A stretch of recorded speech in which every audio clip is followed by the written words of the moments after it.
হ্যাঁ তবে একটা হইলে কথা ছিল তিনটা কেমনে কি আল্লাহ বাদ দাও নতুন করে আমার জন্য মেয়ে দেখো হ্যাঁ একটা ঠিকঠাক পাত্রী ঠিক আছে তাই তো ঘটকদা চায়ের দিকে তোমার এত সুনাম শুনি আর তুমি থাকতে এই সুরুজদার এরকম আদা জল খাইয়া মাঠে নামতে হয়। হ্যাঁ নিয়মিত কিন্তু ঠিকই কইছো জোড়া ঘটক ভাই।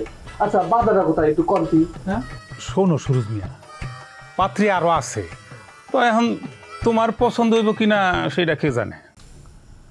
আর ক না করে বুঝবো কেমনে?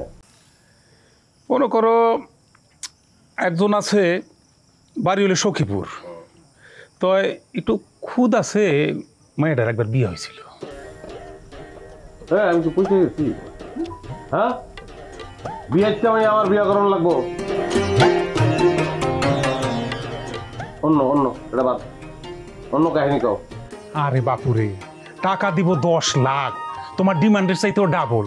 ওই যে লোকে বলে না যে বাসরাত্রে বিড়াল মারে, এই মাথারির বাসরাত্রে গেছে জামাই মরিয়া, একদিনও সংসার করতে পারে নাই।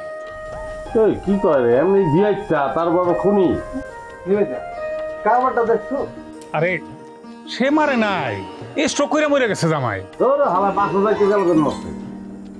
না এই মাইয়া জামাই খাওরা